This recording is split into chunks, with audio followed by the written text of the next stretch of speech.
puis nee naa le chef de cabinet c'est un poste éminemment politique. Même sans cela. Lui c'est un acteur politique. De premier plan dans le PASTEF. Donc fa ñu demoon c'était des acteurs politiques ñoo demoon rencontrer le président sortant.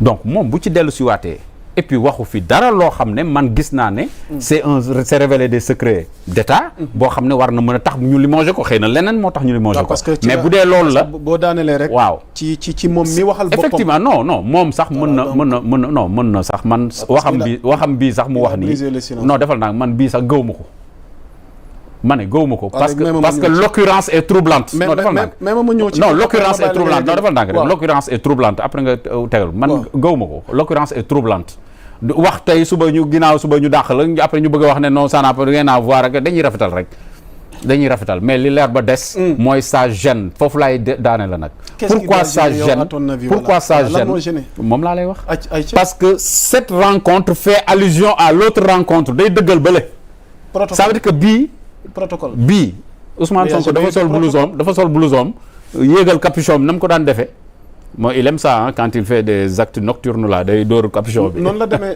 est-ce que noonu la demee. mais papa ko wax papa maa daa ko wax di man waxuma ko nee na capuchon la yéegal waaw yéegal capuchon dem seeti Macky Sall këram Mermoz ah nuitamment ngeen toog waxtaan ça veut dire que beneen waxtaan waroon naa mën a am aussi bii indi amnistie l'un fait allusion à l'autre.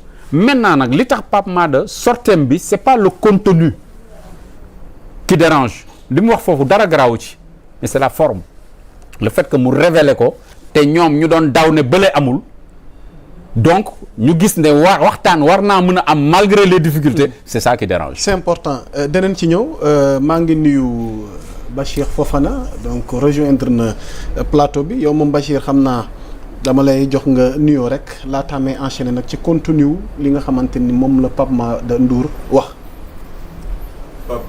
nuyu la bu baax. nuyu monsieur le ministre Thierno Lo. Bachir foo ndogu.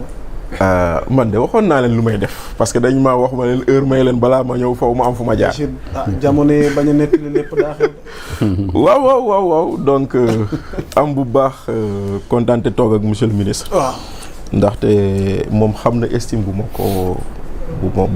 bu ma am ci moom.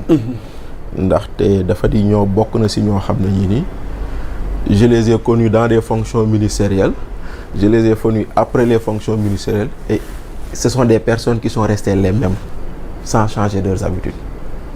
donc am na ñoo xam ne boo leen joxee ndomba tànk ñu bew boo leen wàccee si ndomba tànk yi ñu xàddi te gisuñu loolu si moom.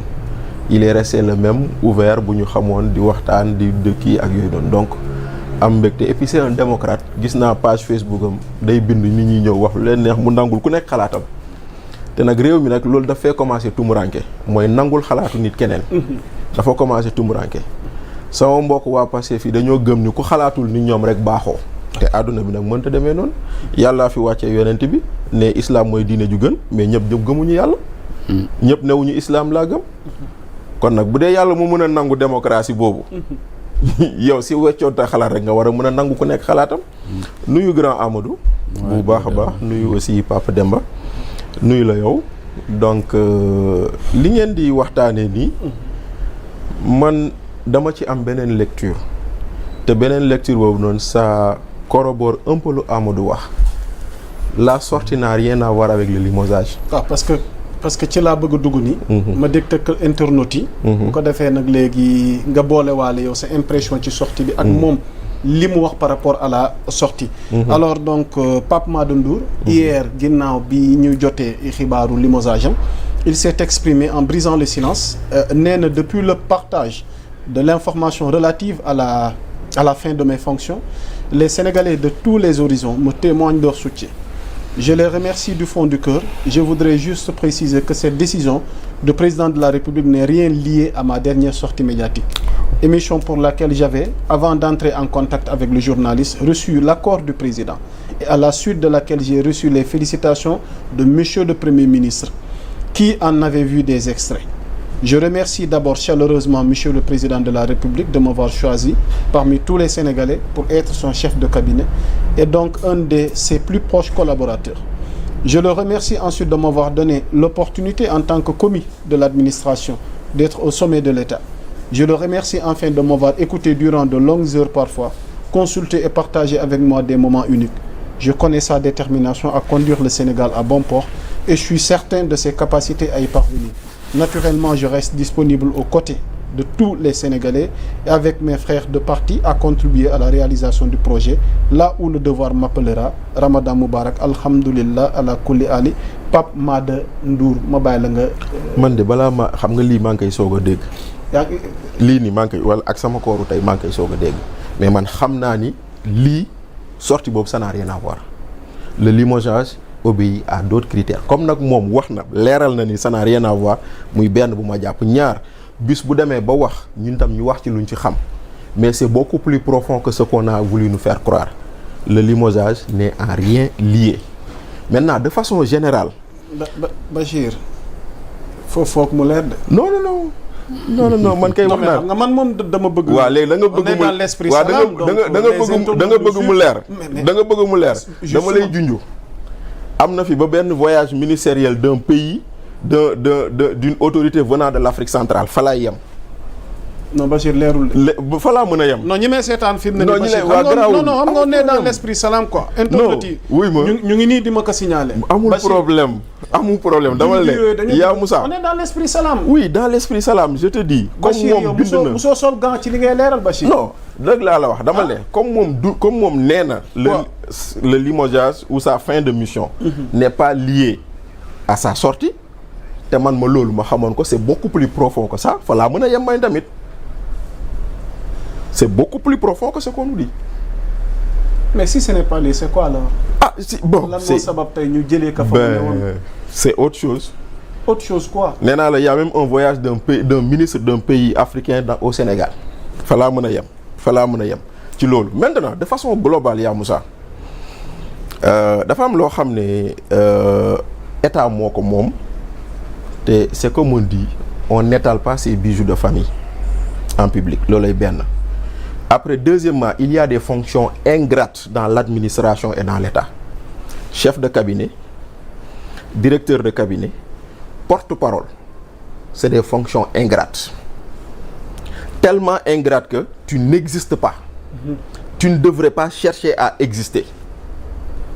Tu n'existes pas, mais tu ne chercherais pas à exister.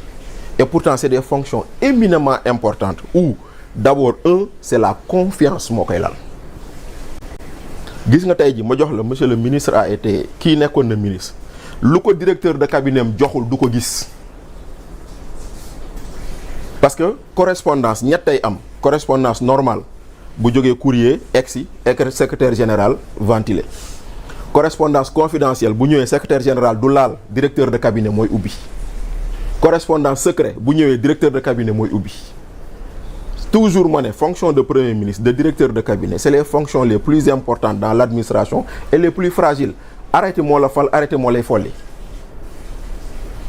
mais c'est une fonction ingrate tey jii ku gisul ministre bi ne directeur de cabinet moom ma ko teree gis ku amul lu mu bëgg ci ministre mu ne directeur de cabinet moom ma ko xañ chef de cabinet pareil porte-parole pareil moo tax boo toogee gis un porte-parole du gouvernement daan damaa wax sama xalaat laa wax mais c'est une connerie et une aberration. Un porte-parole n'a pas à réfléchir et à donner son avis. Il a à donner l'avis de l'organisation dont il porte la parole. Donc fonction yooyu noonu nit ñi dañ ci war a bàyyi xel bu baax ñu xam ne ñu ci toog du lu leen neex wax du fu leen neex dem ministre porte-parole du président de la République saa yoo waxee sa jëmm amatul solo président mooy feeñ. Chef de cabinet président de la République man de maa ngi soog a gis chef de cabinet buy wax sax man de maa ngi koy soog a gis chef de cabinet yu ma gisoon yëpp Ablaye Badji nekk na fi chef de cabinet Macky Sall 12 ans kenn musul tàllal micro Ablaye Badji ci lu ma xam bokk Abdou Diouf kan moo xamoon le nom de son chef de cabinet man xaw ma ko. Pape Samba Mboup da doon wax mais pas waaw exception faite à Pape Samba Mboup mais exception Pape Samba Mboup bu waxoon na nga xam ne Ablaye da ko yónni. voilà mais. voilà. bu waxoon na nga xam ne Abdoulaye moo ko yónni mais Pape Samba Mboup bu jàllee exception Pape Samba Mboup chef de cabinet Abdou Diouf man xaw ma nu mu tudd. Senghor kan moo mës a nekk chef de cabinet am si ku ma xam xaw ma son directeur de cabinet je connais ay genre Moustapha Niass ay Djibo Ka ak yooyu mais chef de cabinet xaw ma. donc c'est pour dire que il y a des fonctions ingrates qui demande de la discrétion, qui demande de la réserve, parce que yow yaay xam lépp yaay gis lépp yaay dem fépp waaye yaay tëj sa gémmiñ noppi.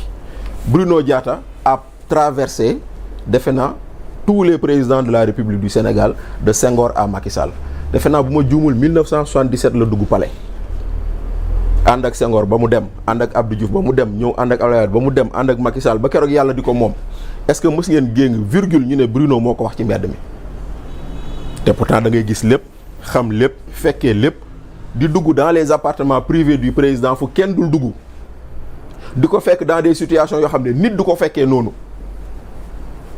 donc c'est pour dire que fonction yooyu nañ ci bàyyi xel. C'est important que fonction yooyu noonu ñu koy occuper ñu xam ni ils ont décidé de servir la République à travers les institutions yoo xam ne ñoom la ñu nekkal muy président de la République muy premier ministre muy porte-parole du gouvernement donc c'est des fonctions yoo xam ne dès l'instant que nga dugg ci rek xamal ni dundatoo existé too te bul ko jéem loolu rek moo la ciy sauver. C'est important Bachir, mais doylu ma parce que li ma bëgg a dégg nangoo cee xuus. waaw damay dellu ci monsieur le ministre brisé na silence bi moom Pape Mada Ndour dissocié na li nga ko jëlee foofu ak li nit ñi xalaat parce que nee na jàpp na ne kilifaam àndoon nañ ci sorte muy Diomaye waaye Sonko sax rafetlu